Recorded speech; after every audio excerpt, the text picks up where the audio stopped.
Alléluia, amen. Vous pouvez prendre place s'il vous plaît. Tout à l'heure, frères et sœurs, j'étais vraiment en train de dire quelque chose, mais c'est en même temps en rapport avec la parole qui va être donnée aujourd'hui. Vous savez, Dieu ne fait rien en vain. Et ma prière pour chacun d'entre nous, c'est que nous puissions vraiment, quand nous rentrons dans la présence de Dieu, nous attendre à lui. Nous attendre à lui. Nous attendre à recevoir quelque chose de Dieu. Parce que tu ne peux pas te déplacer. Je ne sais pas d'où tu viens, comment tu es arrivé ici. Peut-être depuis ce matin, tu es dehors, tu es allé travailler, tu es allé au séminaire, mais tu as pris le temps de venir ici. Tu ne peux pas être là et puis être là assis comme si tu es découragé. Oui, c'est vrai, le découragement, ça peut arriver. Mais quand tu es dans la présence de Dieu, tout doit crier vie en toi. On ne doit pas regarder les choses avec le regard naturel, mais avec le regard du cœur, avec les yeux du cœur. Alléluia. Il est très important. Vous savez, souvent on se dit, mais si le pasteur savait ce que je vivais, peut-être il n'allait pas dire ça. Peut-être voilà, peut-être lui-même il ne traverse pas ce genre de problème, voilà pourquoi. En fait, quand tu regardes au problème, c'est que tu n'as rien compris. Les problèmes sont faits pour être vaincus. Amen. Tant que tu regarderas au problème, tu ne vas jamais t'en sortir dans cette vie. Parce qu'il y aura toujours des problèmes. Il y aura toujours des montagnes qui vont se dresser devant nous. Mais nous devons prendre plaisir à savoir que celui qui est en nous est plus grand que le problème. La parole nous dit dans 1 Jean 4 au verset 4 que celui qui est en nous est plus grand que celui qui est dans le monde. Et c'est avec un tel regard que nous devons contempler. Et la gloire de Dieu qui vient habiter en nous par le Saint-Esprit, nous devons comprendre que nous avons tout en Christ.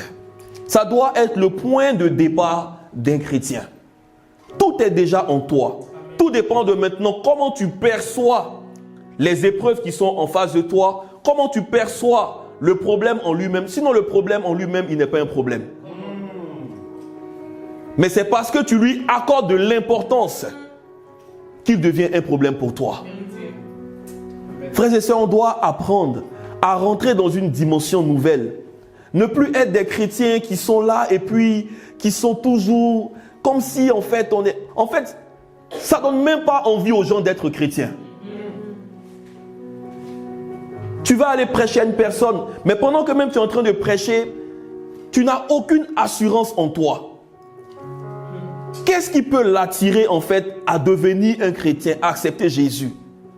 Mais si c'est pour vivre une vie comme toi, une vie de tristesse, une vie où tu es là, on ne sait même pas où tu es, mais garde ton Jésus, mon frère. Vous savez, les gens dans le monde, ils nous observent, ils nous regardent de très loin. Mais tu ne peux pas avoir la vie en toi. La vie Zoé, la vie en Christ. Et puis être triste, et puis être découragé tout le temps. Non. Qu'est-ce qui fait ta joie? Qu'est-ce qui fait ta joie? Regarde bien les circonstances. Est-ce que c'est parce qu'aujourd'hui, tout va bien dans ta vie que tu es heureux? Est-ce que c'est Jésus réellement qui fait ta joie? Quand il y a des épreuves, tu commences à régner ton Dieu. Et très souvent, c'est ce qu'on fait, sans s'en rendre compte. Nous régnons Jésus parce qu'on cherche des issues ailleurs, autres que dans la parole de Dieu. Est-ce que Dieu prendra plaisir à t'emmener loin dans une relation vraiment d'intimité, dans un amour profond avec lui? Il y aura des tests. Il y aura des tests. Et nous allons voir ça tout à l'heure ensemble dans la parole de Dieu. Aujourd'hui, la parole... Dieu m'a mis à cœur vraiment de parler de la crainte de Dieu. La crainte de Dieu. C'est une denrée rare aujourd'hui, frères et sœurs. La crainte de Dieu est une denrée rare.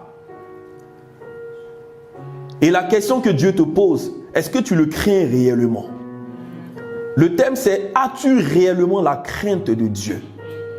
As-tu réellement la crainte de Dieu? À l'issue de ce message, tu vas toi-même te répondre de savoir si tu crains Dieu ou bien si tu dois encore travailler. Parce que Dieu veut nous emmener loin. Alléluia. Il veut faire de grandes choses avec nous. Il veut faire des exploits avec nous. Mais nous devons nous laisser aller. Nous devons nous laisser guider. Oui, ce n'est pas facile. Ce n'est pas facile. Mais la parole nous dit que tout est possible à celui qui croit. Tout. Tout. Il n'y a aucune exception. Tout est possible. Et moi, j'ai pris la décision. Parce que pour moi, la vie chrétienne, c'est une décision. Comme le mariage tout à l'heure, aujourd'hui, on l'a vu. Est-ce que quelqu'un a été béni aujourd'hui? Alléluia. Le mariage aussi, c'est une décision. Donc, accepter de rentrer dans cette dimension de mariage avec Jésus-Christ, c'est aussi une décision. Et c'est la plus belle décision d'une vie. Déjà ici-bas, et après on continue encore là-haut. Alléluia. Nous allons aller ensemble dans la parole de Dieu. Et comme je le disais tout à l'heure, le thème aujourd'hui, c'est « As-tu réellement la crainte de Dieu ?» As-tu réellement la crainte de Dieu?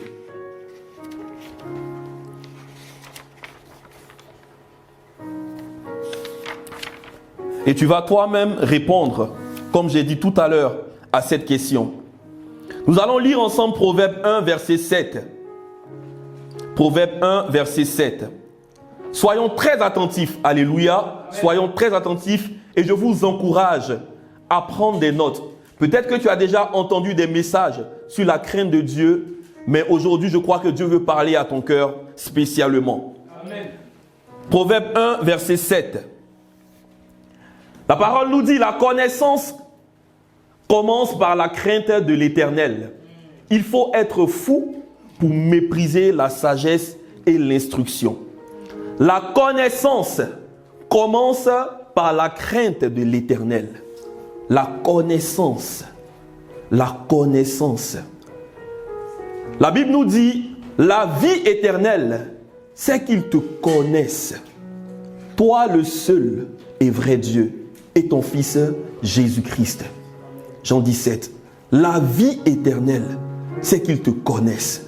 Est-ce qu'il y a quelqu'un ici qui aspire à connaître Dieu? Alléluia. Ça doit être le désir de ton cœur tous les jours de ta vie. Aspirer à connaître Dieu. Plus tu le connais, plus tu es libre. Jean 8, la parole nous dit quoi? Que c'est la connaissance de la vérité qui nous rendra libres. La connaissance de la vérité. C'est même pas la vérité en elle-même, mais c'est la connaissance de la vérité qui nous rendra libres. La vérité est là aujourd'hui. Jésus l'a dit, je suis le chemin, la vérité et la vie. Mais un homme qui ne connaît pas Jésus ne peut pas être libre. Il y a beaucoup de personnes aujourd'hui qui sont là, qui sont dehors. Ils ont eu des informations sur Jésus. Ils ont déjà entendu parler de Jésus. Mais est-ce qu'ils sont libres? Non. Ils sont encore sous les chaînes de l'esclavage. Donc c'est la connaissance qui nous donne la liberté. Notez bien cela. Jean 1, verset 7, et Proverbe 1, verset 7, pardon.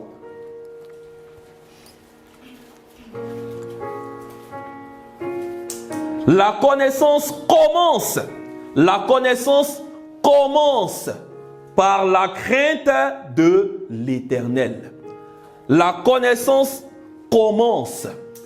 Donc, il faut savoir que la crainte de l'Éternel est le moyen par excellence pour connaître Dieu. On va tout à l'heure définir ce que c'est que la crainte de Dieu.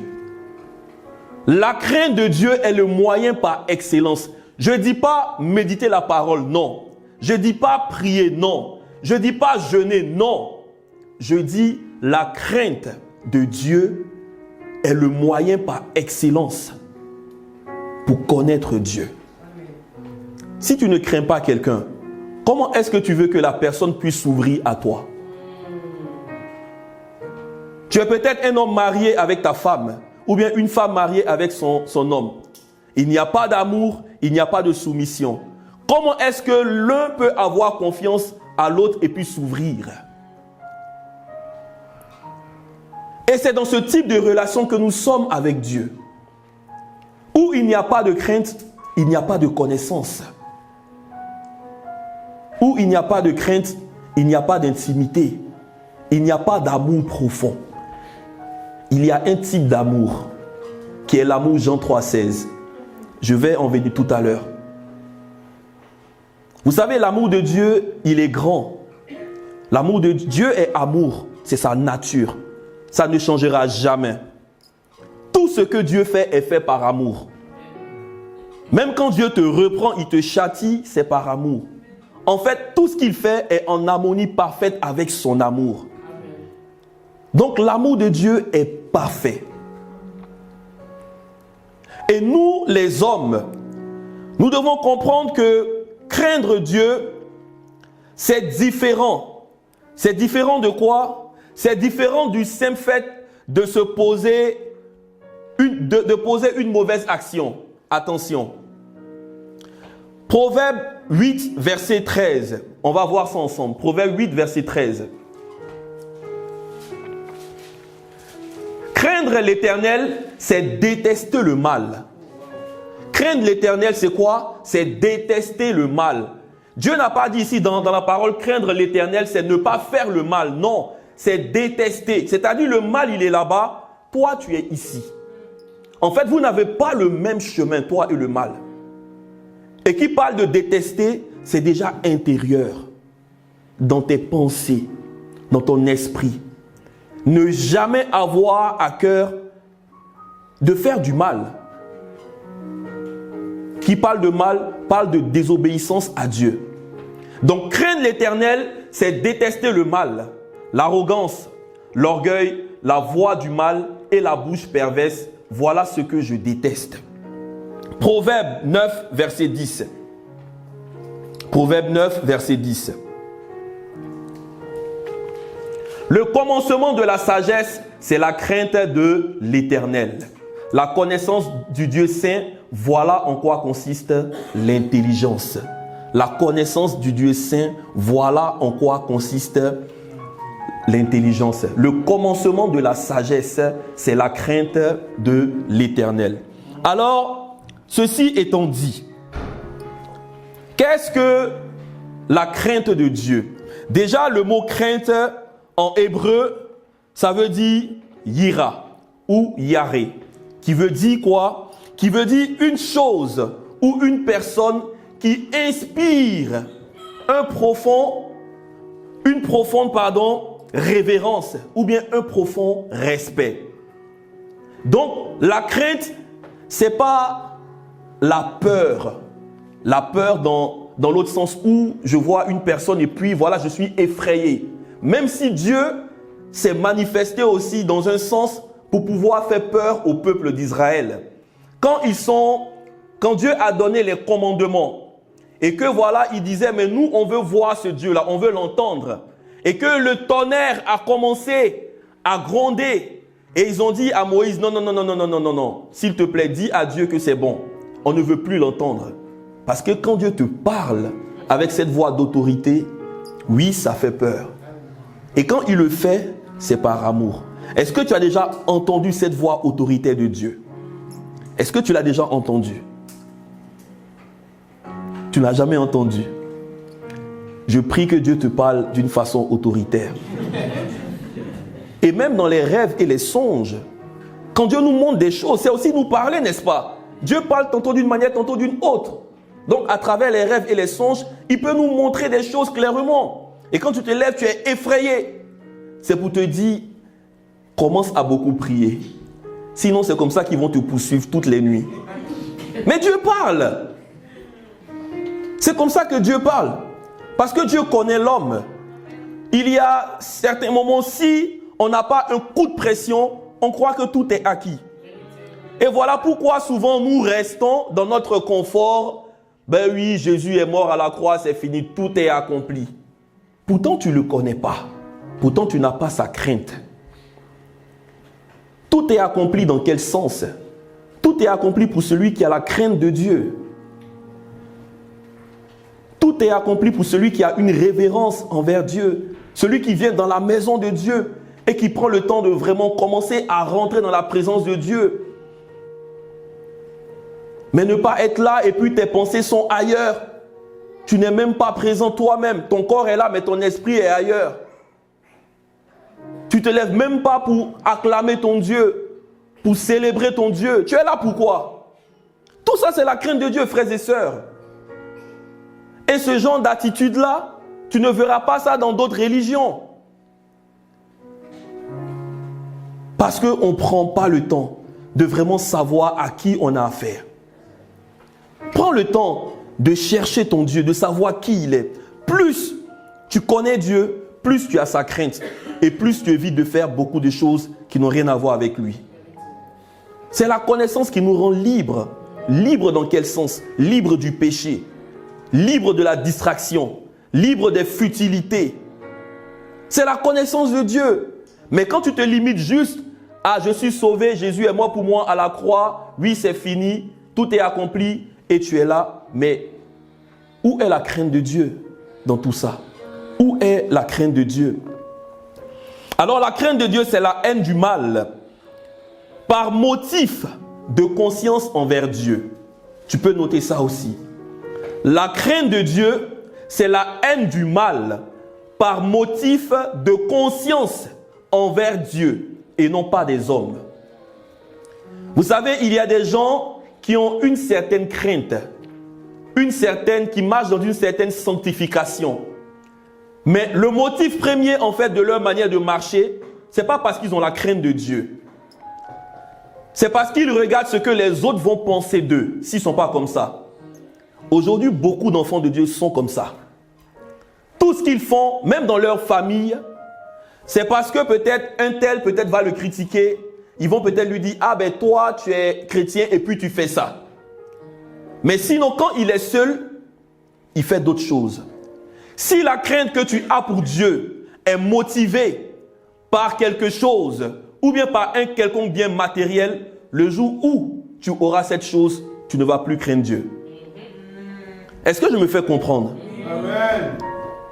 Si la crainte de Dieu, ce n'est pas parce que tu crains Dieu lui-même, ou bien tu as conscience que c'est un Dieu qui est là, que tu révères, que tu respectes, que tu honores, et que c'est à cause d'une quelconque personne, c'est que tu ne crains pas Dieu.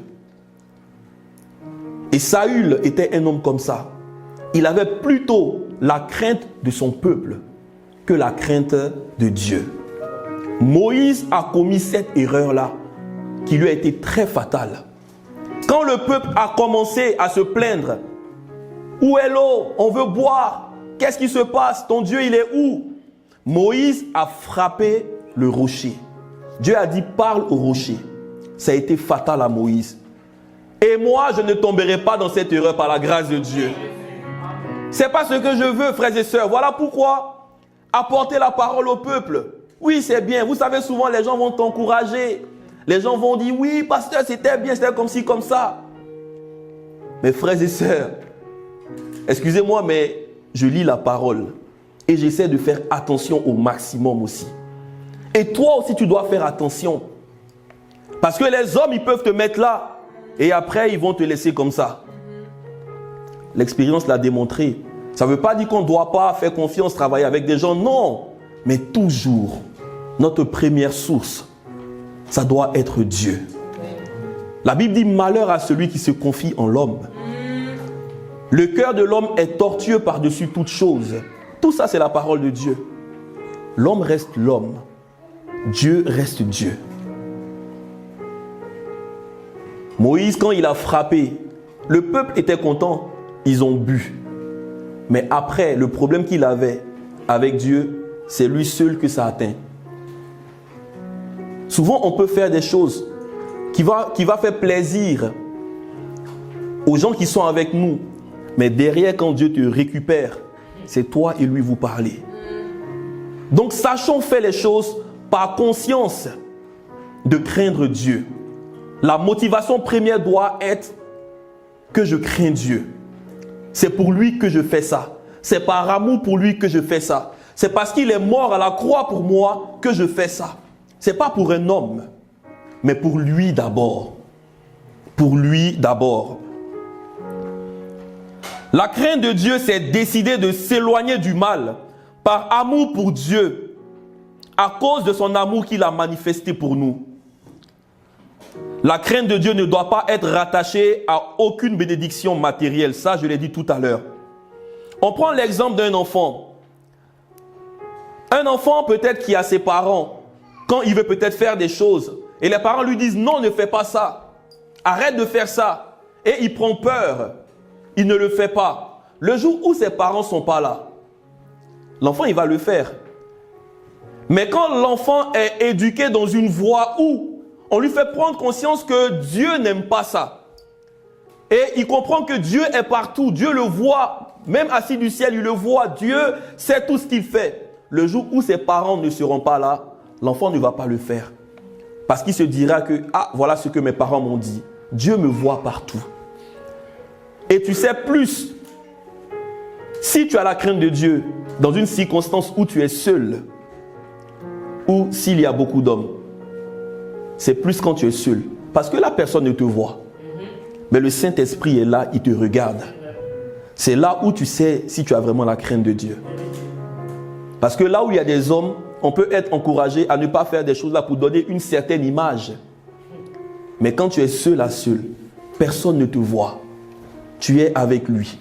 C'est quoi les décisions que tu prends? Qu'est-ce que tu fais? Qu'est-ce que tu regardes? Comment tu parles? Qu'est-ce que tu écoutes? Là, le frère n'est pas là. Ta sœur n'est pas là.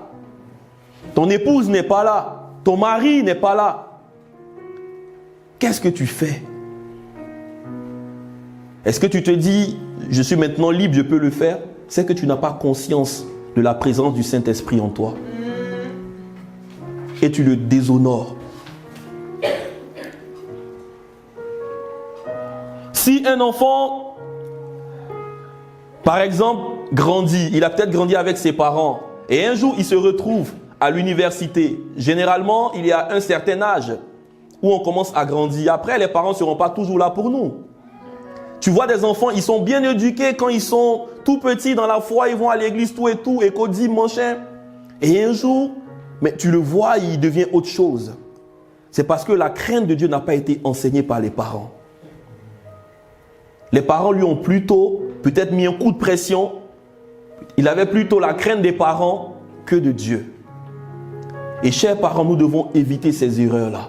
Chers futurs parents, nous devons éviter ces erreurs. Inculquer les valeurs de la parole de Dieu à nos enfants. C'est ce qui fera que demain, quand on ne sera pas là pour les voir, ils vont toujours se souvenir. La parole de Dieu dit ça. Mon père m'a dit que voilà comment Dieu. Je crois que Dieu est là. Et ça va éviter beaucoup de choses. Dieu est l'auteur de la crainte de Dieu en nous. La première chose qu'il faut noter. Si on a la crainte de Dieu aujourd'hui, ce n'est pas quelque chose qui est tombé comme ça, non. C'est parce que Dieu est d'abord l'auteur de cette crainte de Dieu. Jérémie 32, verset 37 jusqu'au verset 40. Jérémie 32, verset 37. Jérémie 32, verset 37. Je vais les rassembler de tous les pays où je les ai chassés en raison de ma colère, ma fureur et ma grande indignation. Je les ramènerai ici et je ferai en sorte qu'ils y habitent en sécurité. Verset suivant. Ils seront mon peuple et moi je serai leur Dieu. Je leur donnerai un seul cœur et un seul chemin afin qu'ils aient toujours la crainte de moi. Je leur donnerai un seul cœur et un seul chemin afin qu'ils aient toujours la crainte de moi pour leur bonheur et celui de leurs enfants après eux. Regardez une merveilleuse promesse. Un homme qui craint Dieu assure déjà l'avenir de ses descendants. Dieu est un Dieu d'alliance, ne l'oublions pas. Voilà pourquoi les gens de l'Ancien Testament, on disait le Dieu d'Abraham, d'Isaac et de Jacob. Dieu rappelait aux enfants ce que leur père Abraham avait déjà eu comme alliance avec lui. Quand tu lis Genèse, quand tu vois le parcours de Abraham, Isaac, Jacob. Jacob était un homme, excusez-moi, mais bizarre souvent. Il avait des comportements bizarres. C'était déjà son nom veut dire voleur.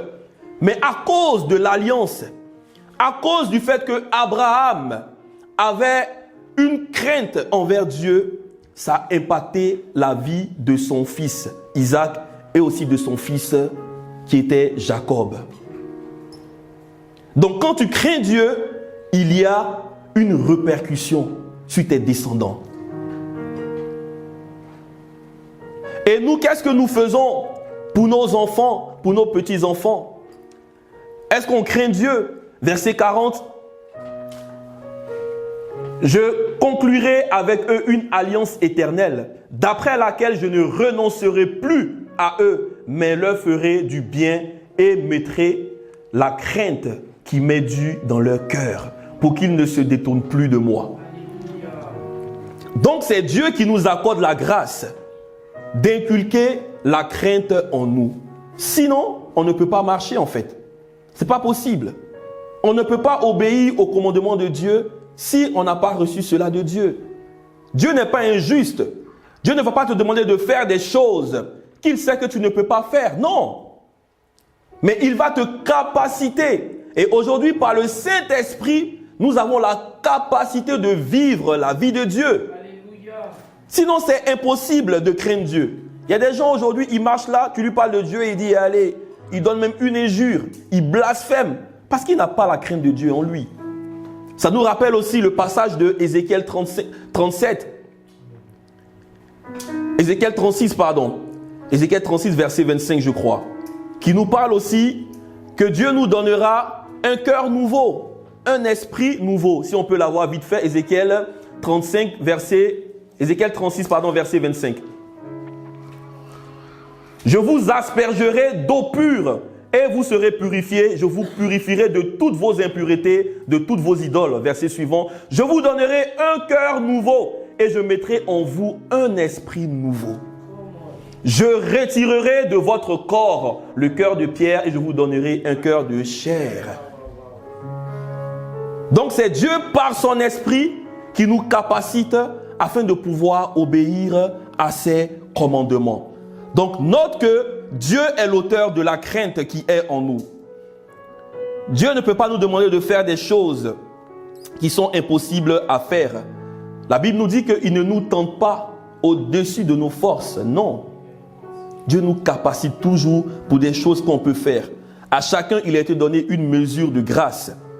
La crainte de Dieu nous donne accès à la connaissance de la vérité. Tout à l'heure, j'avais brossé un peu cela. On va le voir plus en détail. La crainte de Dieu nous donne accès à la connaissance de la vérité. 1 Timothée 2, verset 3. 1 Timothée 2, verset 3 à 4. 1 Timothée 2, verset 3 à 4. 1 Timothée 2, verset 3 à 4. C'est facile. C'est comme ça, souvent, tu peux retenir les passages bibliques, frères et sœurs. C'est ma petite astuce. Alléluia. Il y a des passages qui sont importants. Il faut retenir les versets bibliques. Ça aide. Amen. 1 Timothée 2, verset 3. Il a dit, voilà ce qui est bon et agréable devant Dieu notre Sauveur. Verset 4. Lui qui désire que tous les hommes soient quoi? Sauvés. Mais il ne s'arrête pas là. Et parviennent à quoi? À la connaissance. À la connaissance de la vérité. Être sauvé, c'est une chose. Mais parvenir à la connaissance de la vérité, c'est encore une autre chose. Donc ici, on voit les deux facettes de la crainte. Alors, la crainte de Dieu nous donne accès à la vérité. Le salut ne dépend pas de la crainte, non. Le salut dépend de ce que Jésus a fait pour nous à la croix. Alléluia. Amen. Le salut dépend de l'œuvre de la croix. Jésus est mort, son sang nous a purifiés de toute iniquité. Nous avons la rédemption par la foi en son sang. Alléluia. Amen. Donc c'est le sang de Jésus qui nous sauve. Amen. Mais la connaissance de Dieu, elle est rattachée à la crainte de Dieu. Amen. Connaître Dieu, c'est rattaché à la crainte de Dieu. Amen. Et c'est ce que la parole nous dit ici. Et parviennent à la connaissance de la vérité, qui est la deuxième facette. Tout à l'heure, nous avons lu Proverbe 1, verset 7. Et quand on dit le commencement, la crainte de Dieu est le commencement de la science. Dans une autre version, c'est mis de la science. La crainte de l'Éternel est le commencement de la science. Alléluia. La connaissance commence par la crainte de l'Éternel. Donc cette connaissance-là, ce n'est pas la connaissance intellectuelle. De aller à l'école, j'ai appris B, A, bas, j'ai appris racine carrée, machin, non. Mais c'est la connaissance révélationnelle. La connaissance sur laquelle Dieu prend plaisir à bâtir des choses en nous. Et c'est le genre de connaissance que Pierre a eu. Quand le Seigneur a demandé, vous, qui dites-vous que je suis?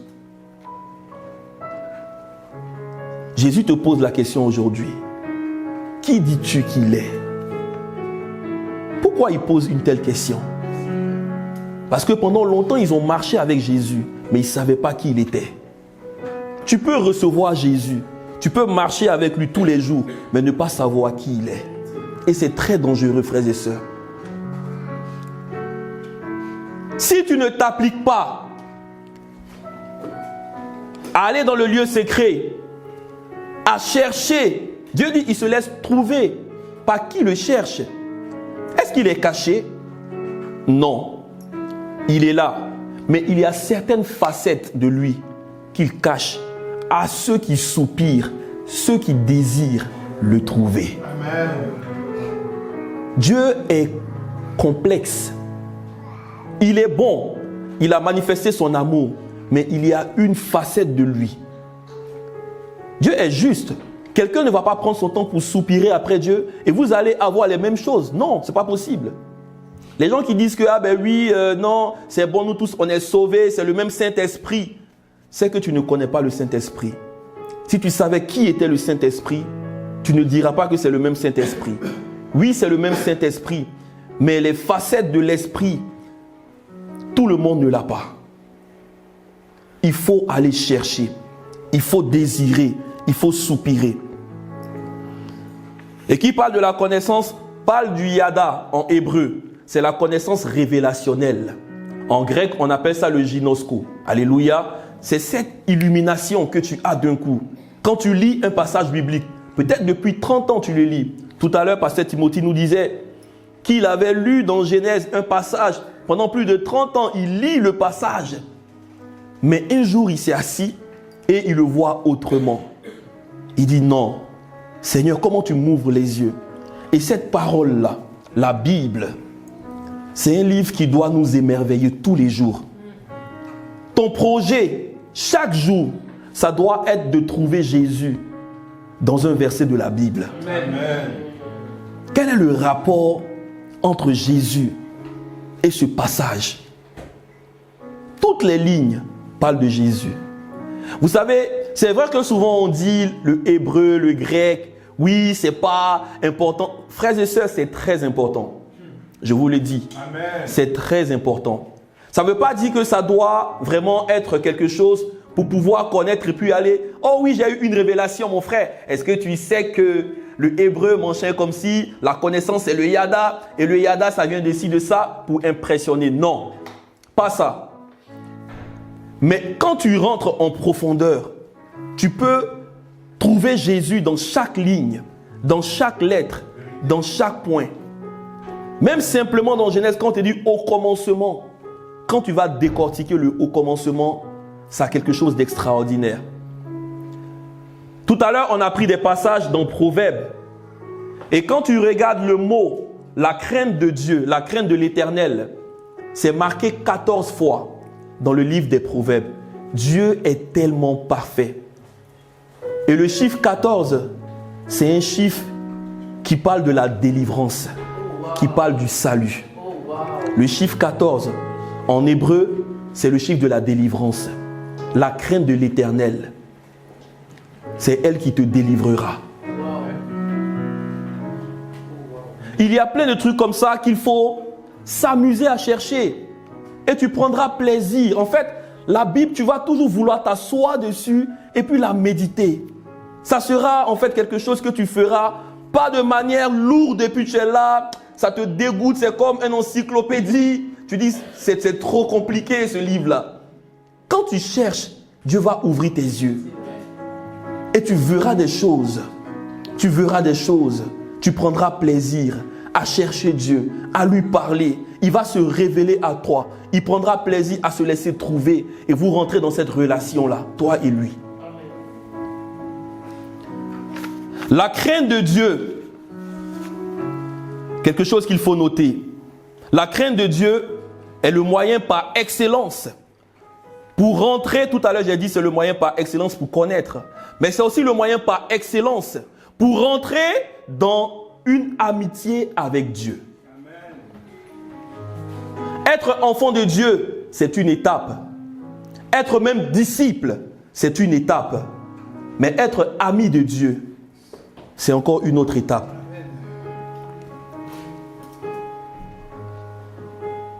Enfant, il apprend à marcher. Déjà quand on dit enfant, un enfant, il est petit. Il est bébé. Le disciple, c'est celui-là qui a fait quoi? Qui a appris auprès du maître. Et Jésus avait ses disciples avec lui. Et c'était pendant 3 ans et demi, tous les jours. C'était pas comme RBIF où on fait quelques soirs, un peu, non. Mais c'était vraiment 3 ans intensifs. Il dormait avec lui, il mangeait avec lui, il fuyait avec lui, il prenait des coups à cause de lui, mais ils étaient là. Ils ont été formés. Le disciple, ça veut dire l'apprenti en grec. Celui qui est là, qui est avec le maître, qui le voit. Et l'autre étape, c'est l'étape de l'amitié. Là, c'est l'étape supérieure, où Dieu commence à partager avec toi des projets qui concernent la terre. Et un homme comme Abraham, la Bible nous parle de quand Dieu voulait bombarder Sodome et Gomorrhe, il va consulter son ami Abraham avant de prendre quoi que ce soit comme décision. Est-ce que tu comprends un peu là où je t'emmène ce soir? Est-ce que tu soupires après ces choses? Ou bien tu veux toujours être un chrétien qui est là et puis qui vit sa vie? J'ai prié pour ça, je dois avoir, j'ai prié pour ça. Tant que tu n'as pas ça, c'est que Dieu n'est pas bon. Quand tu pries un peu que Dieu répond, c'est que Dieu est bon. Est-ce qu'on comprend un peu même les choses, frères et sœurs? Dieu veut prendre une décision pour aller bombarder une ville, mais Dieu va consulter son ami. Amen. Est-ce que tu vois un peu? Dieu t'appelle Victor. Est-ce que tu sais que pour Paris, il y a vraiment un truc qui se passe? Et puis toi, Victor, tu es assis et Dieu t'appelle. Victor, lève-toi, on va parler. Paris, il faut qu'on fasse quelque chose. Je ne sais pas, mais j'ai entendu dire qu'il y a trop de mauvaises choses. Et Victor va se mettre maintenant comme un intercesseur. C'est-à-dire, toute la ville de Paris est entre toi, tes mains, sans que tu ne le saches peut-être. Et Dieu vient demander, qu'est-ce que tu veux qu'on fasse? Abraham va dire, Seigneur, s'il y a quelques justes là-bas, est-ce qu'on ne peut pas négocier? Il a négocié jusqu'à... Il y avait un juste. Et le juste même n'était pas juste même parce que voilà, il devait être juste. Hein? Mais c'est parce qu'il avait une alliance avec Abraham, Lot. Est-ce qu'on se rend compte de comment on peut être des gens qui ont des destinées entre leurs mains? Comment on peut être des personnes qui détachent des destinées? Et Dieu veut travailler avec nous. Dieu veut être associé avec nous. Le psaume 25, verset 12. Psaume 25, verset 12, on parle bien. Psaume 25, verset 12. On peut aller vite.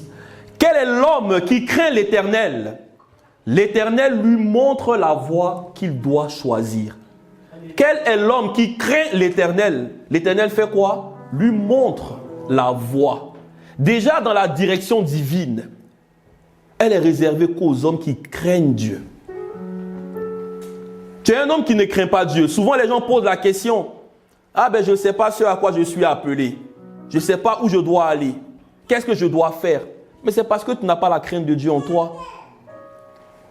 C'est parce que tu n'as aucune révérence de Dieu en toi. Si Dieu t'intéressait, il te montrera la voie à prendre. Il te montrera le chemin à prendre. Jésus il a dit, je suis le chemin. Et un chemin n'est pas fait pour qu'on arrive dessus et puis on est là. Très souvent, quand on arrive dans le chemin, la plupart des chrétiens, ils sont là. Le chemin est là, je ne sais plus où je vais. Le chemin t'attend. Le chemin t'attend. Paul disait aux Éphésiens, quand vous marchez,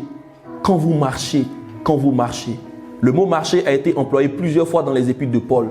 C'est pour dire qu'il ne suffit pas d'arriver sur le chemin, mais il y a une marche maintenant à observer. Le chemin est fait pour qu'on marche là-dedans. Et pendant que tu es sur cette terre, tu es en train de marcher dans le chemin. Mais si tu n'as pas la crainte de ce chemin qui est Jésus, mais comment tu veux marcher sur le chemin? Tu crois qu'il va se laisser facilement trouver parce que tu es trop beau, parce que tu es trop belle? Ça ne marche pas avec Dieu. Ça ne marche pas avec Dieu. Quand tu as cette révérence, ça devient facile. En fait, tu commences à te laisser guider. C'est comme tu es sur un cours d'eau et l'Esprit de Dieu t'emmène. Tout devient facile, les frères et sœurs. Un homme qui craint Dieu, tout devient facile pour lui. Il ne force plus, comme on dit chez nous. Je ne force plus, mon ami. Parce qu'à l'intérieur de moi, ma prière, c'est que cette crainte qu'il a mis en moi puisse demeurer tous les jours. C'est mon premier soupir. Et je ne compte pas sur mes propres forces pour ça. Non. Ce n'est pas parce que je suis trop fort. Ce n'est pas parce que tu es trop forte ou bien trop fort. Non. Mais c'est par son aide, par le Saint-Esprit qui vit en toi.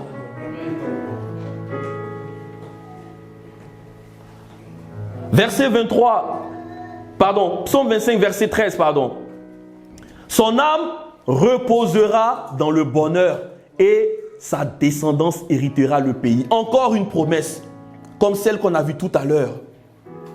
Son âme reposera dans le bonheur. Un homme qui craint Dieu, son âme n'est pas troublée. Il n'est pas dans la confusion. Amen. Il n'est pas un chrétien qu'on poursuit chaque nuit, non. Son âme se repose. Quand tu vas dormir, le diable n'a même pas sa place même. Il sait.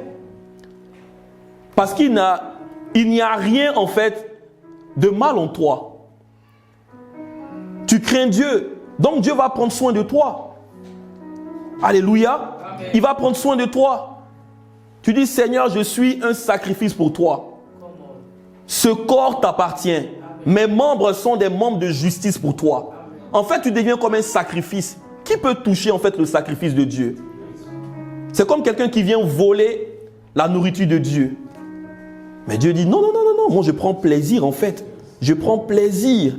C'est un sacrifice de bonne odeur. Tu n'as même pas le droit de toucher quoi que ce soit. S'il s'amuse, il est paralysé.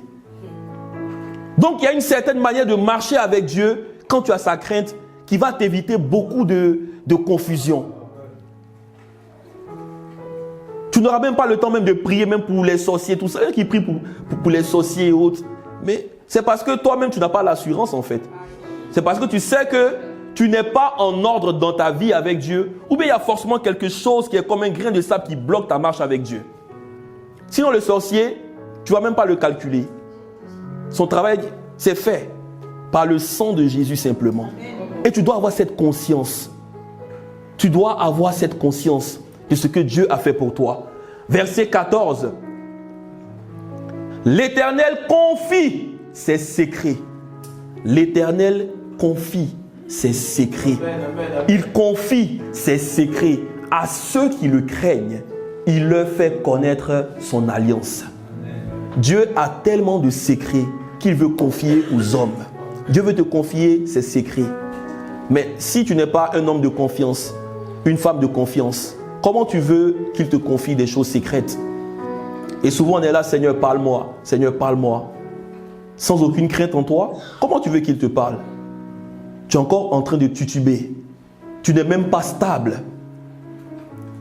Tu ne peux pas aller confier un secret. C'est comme un frère qui veut peut-être parler de quelque chose, peut-être de mal qu'il a fait à une personne dans l'église. Mais quand tu regardes la vie de cette personne, quand tu regardes sa bouche, une personne qui parle trop, qui est dans les trucs comme ci, comme ça, tu ne peux même pas aller la voir et puis lui dire, ah ben voilà, parce que tu dis non, à tout moment, ça peut fuiter, comme on dit. Parce que la personne n'est pas stable. Mais il y a des gens en qui tu peux te confier. Il y a des frères avec qui j'ai parlé de certaines choses que moi seul je sais que je garderai jusqu'à ce que je quitterai la terre. Si je peux en parler à ma femme, j'en parle avec elle. Si c'est vraiment des choses qu'on ne peut pas en fait, voilà, qui ne sont pas trop sensibles en fait. Mais même si la personne dit, c'est entre toi et moi et avec Dieu, je le respecte et je le garde. Et je prie pour ça, sans le juger. Et c'est ce que Dieu veut faire avec nous. Il veut nous confier des secrets. Il veut nous donner des projets. Déjà, quand on est de nouveau, on est appelé à faire quoi? À marcher dans les bonnes œuvres que Dieu a déjà préparées pour nous d'avance. Donc il a dit à Jérémie, j'ai pour toi des projets de paix et non de malheur. Donc Dieu a un plan, quelque chose qui est établi avec nous. Mais si on n'a pas la crainte, comment est-ce qu'on veut l'entendre? Jean 15, verset 15. Jean 15, verset 15. Jésus ici est en train de parler à ses disciples. Notre Seigneur parle à ses disciples. Il dit, je ne vous appelle plus serviteur, parce que le serviteur ne sait pas ce que fait son Seigneur. Mais je vous ai appelé ami, parce que je vous ai fait connaître tout ce que j'ai appris de mon Père. Je vous ai fait connaître tout ce que j'ai appris. Pas une partie, non. Je vous ai fait connaître. Regardez ici que la conjugaison, elle est au passé. Il dit, je vous ai appelé amis parce que je vous ai fait connaître. C'est à quel moment est-ce qu'il t'a fait connaître? Je te laisse avec ça. C'est à quel moment? Mais n'est-ce pas que le Seigneur dit à Jérémie, quand tu étais encore dans le ventre de je te connaissais. En fait, en esprit, on n'a pas d'âge. Tu as un vieux esprit. Peut-être sur papier, tu as peut-être, je ne sais pas, 19 ans, 20 ans, mais l'esprit n'a pas d'âge. Donc, dans le plan de Dieu, il te connaissait depuis. Donc, il veut te faire connaître, maintenant, pendant que tu es sur la terre, tout ce que vous aviez déjà prévu ensemble dans le ciel. Est-ce que tu comprends un peu? Il était avec toi déjà, donc il te connaît. Maintenant, il veut simplement que tu puisses repliquer. En fait, la vie chrétienne, moi, souvent, quand je marche, qui a déjà vécu des expériences de déjà vu? Ça arrive ou pas? Mais c'est spirituel, frères et sœurs. Le déjà vécu, c'est quelque chose qui est... Tu dis, ah, mais cette action-là, et tu sais en fait tout ce qui va se passer après. Tu dis, ah ben oui, il va faire ça, il va faire ci, il va faire ça. Mais où est-ce que tu as eu ça? C'est déjà une vie. En fait, c'est une étape que tu as vécue avec lui, que tu rattrapes ici. Bon, je ne vais pas trop rentrer dans ces trucs-là pour ne pas mélanger les nouveaux-nés dans la foi. Alléluia. Jésus parle ici à ses disciples. Et il dit quoi? Je ne vous appelle plus mes serviteurs parce que... Je ne vous appelle plus, serviteur, parce que le serviteur ne sait pas ce que fait son Seigneur. Et qui parle de serviteur, parle de l'esclave. En son temps, le serviteur, c'est l'esclave, le doulos. Alléluia. Mais nous, on n'est plus des esclaves. Mais je vous ai appelés amis, parce que je vous ai fait connaître tout ce que j'ai appris de mon Père. Et l'ami, ça parle de cette intimité avec lui. L'ami, c'est l'associé. Au temps des Juifs, l'ami, c'était celui qui prenait le temps de faire quoi? D'aller organiser la demande en mariage de son ami qui se marie. En fait, c'est la personne de confiance. C'est comme si tu regardes parmi tous tes amis, tu ne prendras pas n'importe qui pour être ton témoin ou bien ton best man, c'est ça, non? Comme on dit aujourd'hui. C'est un ami vraiment avec qui il y a vraiment quelque chose qu'il n'y a pas avec d'autres personnes. Et souvent, l'amitié est tellement poussée qu'il y a des amitiés en fait qui sont... Moi, j'ai un ami comme ça, mais on est comme Tom et Jerry. Mais en fait, c'est le gars à qui je peux dire les choses franchement. Lui aussi peut me regarder pour me dire comme ça franchement les choses. Est-ce que tu as un ami comme ça dans ta vie?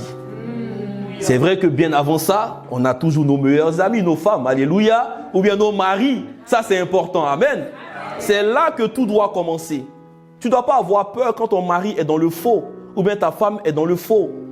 Non, parce que je l'aime, je vais... Non, non, non, non, non, non. C'est la parole de Dieu qui tranche. On peut se dire la vérité dans l'amour. Et celui qui aime, il dit la vérité. Il ne faut pas corrompre, il ne faut pas souiller. Tout à l'heure, on a vu tout ça ce matin. Alléluia. Amen. Le lit conjugal doit... Voilà, donc on sait tout ça. Amen. Donc c'est important. C'est important de ne pas rentrer dans des choses qui vont plus tard nous rattraper dans notre union. Amen. Et ici, l'ami dont Jésus parle, c'est vraiment un ami qui est proche de nous, à qui on peut partager beaucoup de choses. Je ne vous appelle plus mes serviteurs, mais je vous appelle mes amis. Ça, c'est une autre dimension maintenant dans laquelle Jésus appelait ceux qu'il a appelés au départ des disciples. Alléluia.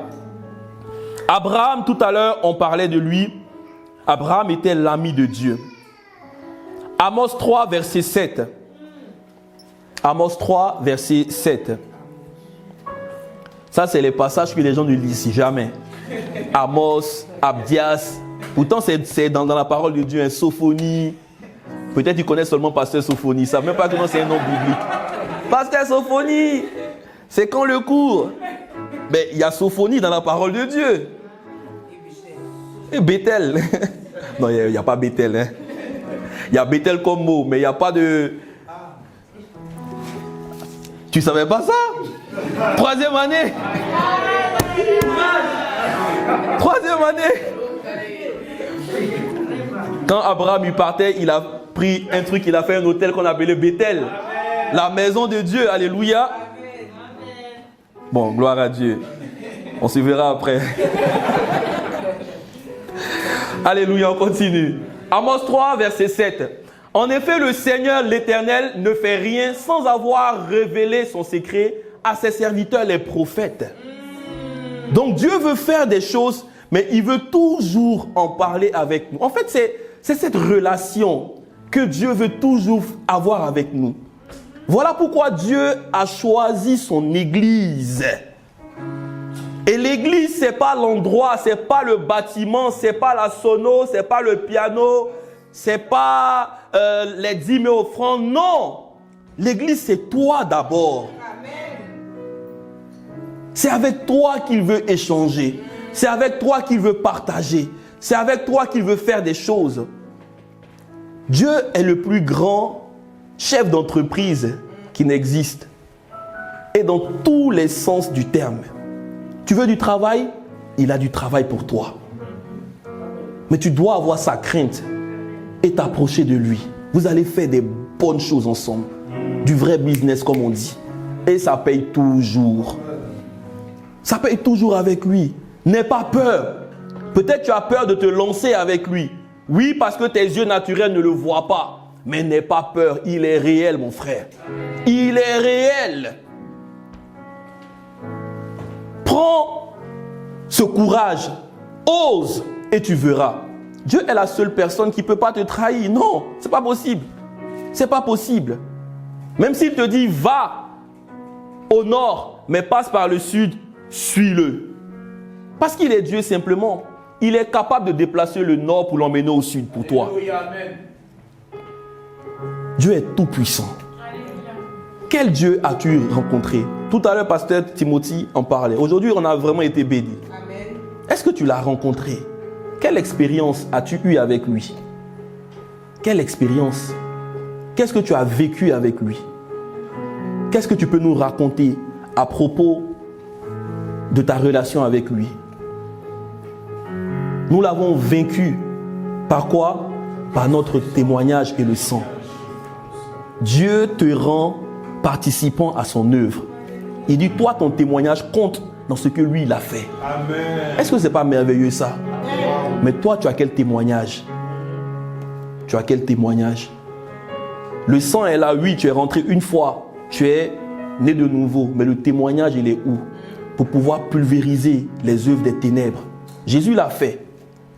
Mais il dit, toi, je veux t'utiliser pour montrer à ce vaurien-là que mon enfant, en qui j'ai mis tout, est capable de le laminer même. Mais qu'est-ce qu'on fait, frères et sœurs? Qu'est-ce qu'on fait? Est-ce qu'on va rester là à se plaindre à propos des petits bobos, des petits trucs? Non. Il y a plus que ça. Il y a plus que ça. Jacques 2, verset 23, nous parle toujours de Abraham. Abraham, il a, sincèrement dit, c'est vraiment un modèle. Alléluia. On ne dit pas Abraham, allez, c'est vrai, on doit gagner des âmes, prier, mais tu ne verras jamais dans la Bible où on dit Abraham, allez, il a fait des trucs où on voit, il était sur les réseaux sociaux, il y avait 10 000 membres, 100 000 membres. Non, non, non, non, non, des choses simples, mais par obéissance. Genèse 12 déjà. Abraham fait quoi? Dieu lui parle. Dieu lui dit quitte tout, quitte. L'obéissance vaut mieux que les sacrifices. L'obéissance. Abraham était un homme qui obéissait. Voilà pourquoi il est rentré dans cette amitié avec Dieu. Et il y aura des carrefours dans ta vie, mon frère, où Dieu t'attend dans l'obéissance. Il y aura des choses à ne pas discuter. Soit tu obéis, soit tu vas ramer toute ta vie. L'obéissance fait accélérer notre destinée en Christ. C'est peut-être dans le mariage, peut-être dans ta vie professionnelle, peut-être parce qu'aujourd'hui tu gagnes beaucoup d'argent dans un tel domaine. Dieu va tester ton cœur, mon ami. Il va voir où tu es prêt à aller avec lui. Est-ce que tu le crains réellement? Le jeune homme riche, il pensait qu'il craignait Dieu. Dieu a dit, ok, vends tout ce que tu as et suis-moi, Jésus. Yeah. Ça fait mal, hein? Ah, il t'attend là-bas aussi. Il t'attend là-bas. Là où il va te dire, ah mais est-ce que tu veux aller au Zimbabwe? Est-ce qu'il y a quelqu'un qui vient du Zimbabwe ici? Il n'y a pas. Un pays proche du Zimbabwe? Congo? Le Congo fait frontière avec le Zimbabwe? Non? Non. Le Zimbabwe. Zimbabwe. Qui connaît quelqu'un qui vient du Zimbabwe? Non? Personne. Tu entendras parler du Zimbabwe les jours qui arrivent. Alléluia. C'est pour quelqu'un. Jacques 2, verset 23. Ainsi s'est accompli ce que dit l'Écriture. Abraham eut confiance en Dieu. Abraham eut confiance en Dieu. La confiance en Dieu. Ce n'est pas une moitié de confiance, non, une entièreté. Une entièreté, tout entier à Dieu. Et cela lui fut compté comme justice. Il a été appelé ami de Dieu. Abraham a été appelé ami de Dieu. Dans la Bible, tu verras que c'est très rare, les amis de Dieu. Tu verras que c'est très rare. Il y a peut-être Noé, Abraham, mais c'est très rare. Même quand tu lis l'histoire des puissants prophètes comme Élie et autres, tu ne vas pas entendre amitié de Dieu, non. L'amitié, c'est une étape supérieure. Et ça passe par la crainte de Dieu. Abraham était celui-là que Dieu a prévenu. Tout à l'heure, je l'ai dit. Avant de détruire Sodome et Gomorrhe. Dieu va s'inviter personnellement chez Abraham pour aller manger avec lui. C'est dans quel passage ça? Lisons la parole de Dieu. Amen. Genèse 18, à partir du verset 1. Genèse 18, à partir du verset 1. L'Éternel apparut à Abraham parmi les chênes de Mamré, alors qu'il était assis à l'entrée de sa tente pendant la chaleur du jour. L'Éternel apparut à Abraham. Verset suivant. Il leva les yeux et vit 3 hommes debout non loin de lui. On s'arrête là. L'Éternel apparut. Et quand il apparut, Abraham leva les yeux et il vit 3 hommes. Dieu devient un homme pour descendre. C'était une préfiguration du Seigneur Jésus. Et il vient, il va faire quoi? Quand il les vit, il courut depuis l'entrée de sa tente à leur rencontre et se prosterna jusqu'à terre. Abraham a eu la révélation. Il fait quoi? Il courut. Depuis l'entrée de sa tente à leur rencontre. Verset suivant, il dit, Seigneur, si j'ai trouvé grâce à tes yeux, ne passe pas loin de ton serviteur. 3 hommes, parmi les 3 hommes, Abraham a reconnu Dieu.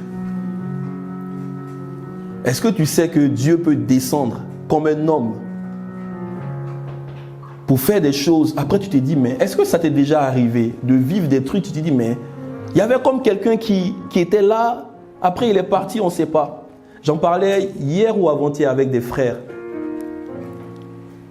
où il y a une personne qui a témoigné, où il disait que une femme qui a témoigné comme quoi elle avait des problèmes, on devait la chasser d'un pays OQTF, un truc comme ça. Et elle est allée au barreau, elle avait un avocat commis d'office. Et elle arrive, et l'avocate commence à faire son truc. Donc après, elle finit, elle va s'asseoir, elle attend. Et un policier vient, et il dit à la dame, comment est-ce que tu as trouvé l'avocate? Et le policier sourit. Et le policier lui dit, tout est accompli. Vous voyez, cette simple phrase, elle dit, mais comment tout est accompli? Il n'y a que le Seigneur Jésus, en fait, qui peut nous dire ça. Jésus est venu sous la forme d'un policier. Il a apparu. Mais Dieu est le même hier, aujourd'hui, éternellement. Mais est-ce que tu as le discernement? Est-ce que tu as la crainte pour avoir cette connaissance que c'est Dieu qui est là? Dieu apparaît tous les jours dans notre vie. Mais prenons le temps de discerner. Dieu apparaît quand un frère peut-être commence à te prévenir par rapport à quelque chose que tu ignores.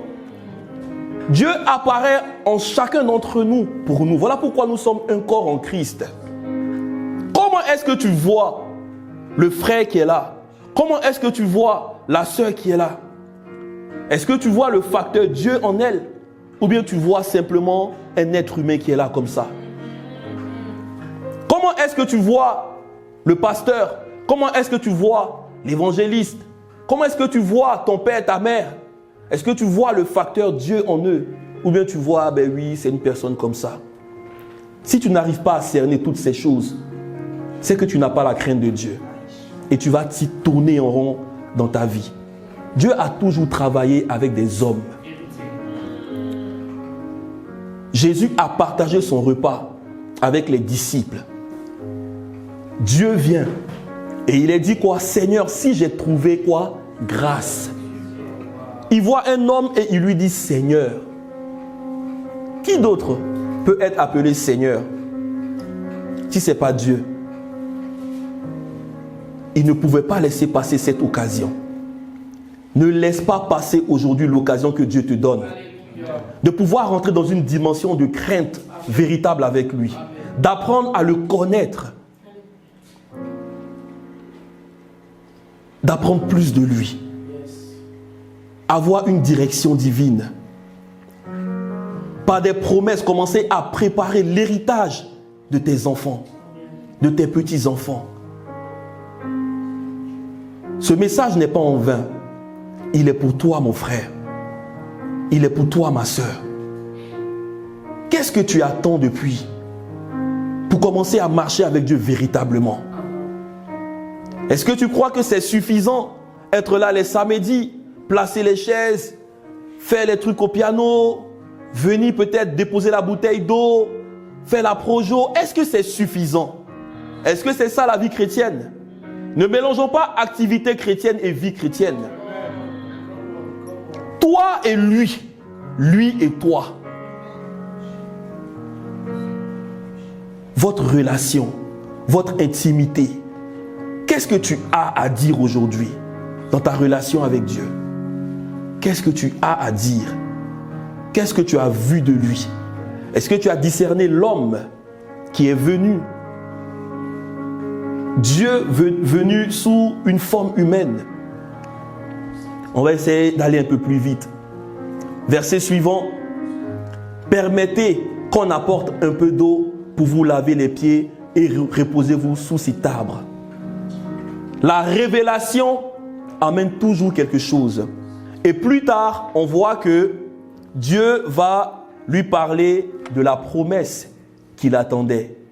Parce qu'Abraham était fatigué.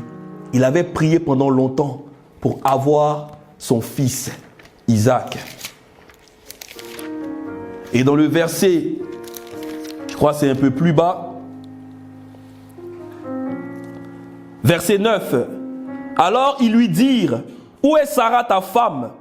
Il répondit, elle est là, dans la tente. L'un d'entre eux dit, je reviendrai vers toi à cette même époque. Et voici, Sarah ta femme aura un fils. Sarah écoutait à l'entrée de la tente qui était derrière lui. Abraham et Sarah étaient vieux, avancés en âge, et Sarah ne pouvait plus espérer avoir des enfants. Est-ce que tu crois aujourd'hui que Dieu peut faire au-delà de ce que tu espères? Amen. En fait, Dieu, écoutez-moi très bien, Dieu aime quand tout est pourri. C'est un Dieu des défis que nous avons. Ce n'est pas un Dieu en fait qui va être là, les choses que les hommes peuvent faire. Non, si un homme peut faire, c'est que ça ne sert plus à rien que lui, Dieu, il puisse faire. Si tu dis Dieu, je peux le faire, c'est que tu t'es toi-même donné la gloire, vas-y, fais-le. Et lui, il se met à côté. Mais quand les hommes ne croient plus, quand tout semble vraiment contraire, et qu'on se dit tout est mort, comme on dit dans notre jargon, c'est là où la vie apparaît. Lazare était mort. Ses sœurs ont commencé à dire, Seigneur, s'il te plaît, ton ami Lazare, que tu aimes, est mort. Ton ami Lazare est mort.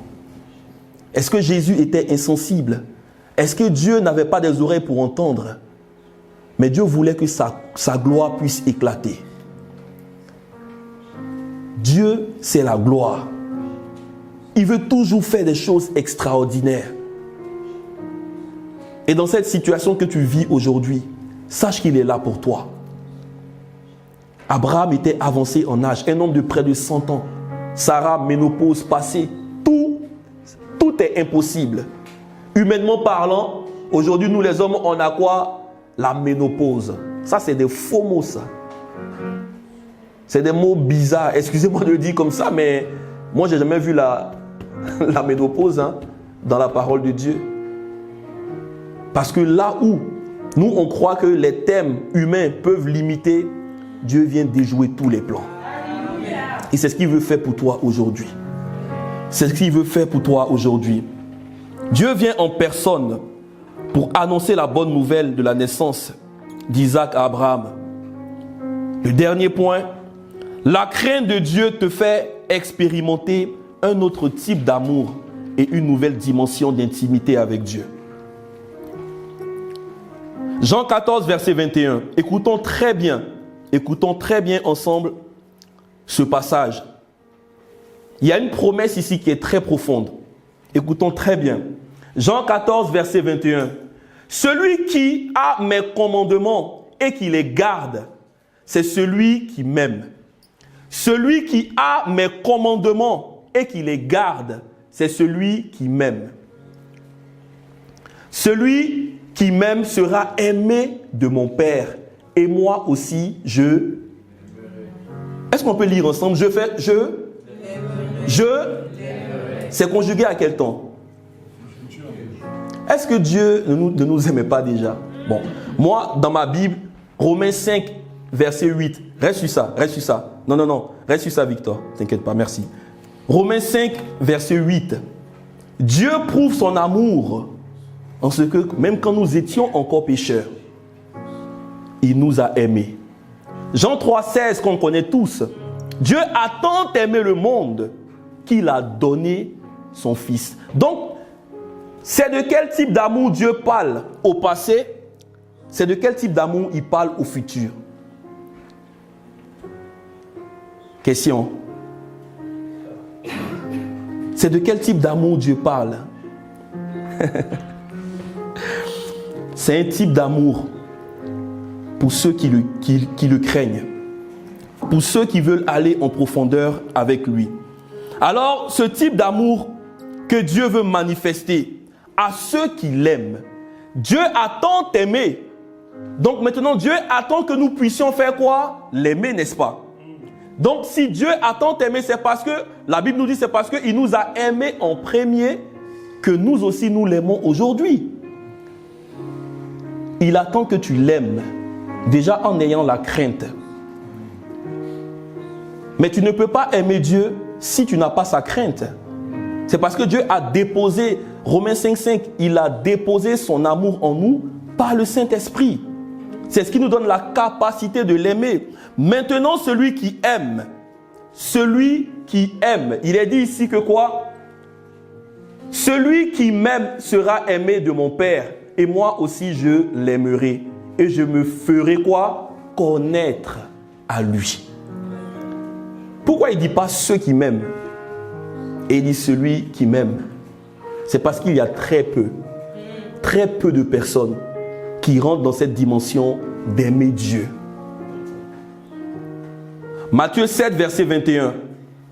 Ceux qui me disent, Matthieu 7, verset 21, ceux qui me disent Seigneur, Seigneur, ceux qui me disent Seigneur, Seigneur, n'entreront pas tous dans le royaume des cieux, mais seulement celui. Pourtant, il dit ceux qui me disent. Plusieurs diront Seigneur, Seigneur, mais c'est celui qui dit. Celui. Est-ce que tu veux faire partie de cette cellule de celui? Est-ce que tu veux faire partie, rentrer dans cette dimension des hommes avec qui Dieu traite, des hommes avec qui Dieu est en train de planifier des choses, des hommes à qui Dieu révèle ses projets pour le monde entier même, des hommes à qui Dieu va dire, oui, tu verras que demain il y aura peut-être une dévaluation par rapport à la monnaie, donc commence à investir ici, commence à prendre ce que tu as, commence à le placer ici. Même dans les affaires, Dieu veut intervenir. Est-ce que tu veux rentrer dans cette dimension de communion avec lui? Alléluia. C'est là où Dieu veut t'emmener. C'est là où Dieu veut t'emmener. 1 Corinthiens 2, verset 9, verset 11. Et on termine avec ça. La sagesse de Dieu, c'est la connaissance de Dieu. Dieu fait connaître sa sagesse aux hommes qui le craignent par révélation. Il est dit ici, 1 Corinthiens 2, verset 9, mais comme il est écrit, ce passage est très très très puissant. Vous pouvez le noter et le méditer. Mais comme il est écrit, ce que l'œil n'a point vu, que l'oreille n'a point entendu, ce qui n'est pas monté au cœur de l'homme, même pas monté au cœur de l'homme. Et la parole nous dit quoi? Dieu l'a préparé pour ceux qui l'aiment. L'amour profond de Dieu. Dieu nous parle de 4 dimensions de son amour. La longueur, la largeur, la hauteur et la profondeur. Alléluia. L'amour, longueur, c'est l'amour qui est intemporel. L'amour largeur, c'est l'amour qui est manifesté pour tout le monde. Même Dieu aime les méchants. La Bible nous dit, il pleut sur le méchant et sur le bon. Donc Dieu aime aussi le méchant. Et l'amour profond, ça c'est pour ceux qui l'aiment. Dieu veut t'emmener dans une profondeur avec lui. L'amour hauteur, c'est pour ceux qui sont nés de nouveau. Là encore, on n'est même pas en fait dans la dimension de la profondeur de l'amour de Dieu. L'amour hauteur, c'est pour ceux qui sont assis dans les lieux célestes en Christ. Nous sommes ici par la grâce de Dieu, je le crois, tous nés de nouveau. Amen. Mais l'amour profond, c'est là où Dieu te parle de ses projets. Dieu vient établir des choses à travers toi. Dieu te dit parle et que les ossements secs reviennent à la vie. Et ça le fait. Verset 10. Or, c'est à nous que Dieu l'a révélé par son esprit. Voici la conclusion. C'est à nous que Dieu l'a révélé par son esprit. Car l'esprit examine tout, même les profondeurs de Dieu. Dans d'autres versions, c'est mis l'esprit sonde. même les profondeurs de Dieu. Une crainte de Dieu, une communion avec l'Esprit. Le Saint-Esprit va chercher le cœur de Dieu et le partager avec toi. Tu ressens les émotions de Dieu. Tu ressens ce que Dieu ressent dans son cœur. Tu partages avec lui les choses. Et c'est ce qu'il veut faire avec nous. Alléluia. On va s'arrêter là pour aujourd'hui. Et nous allons prier.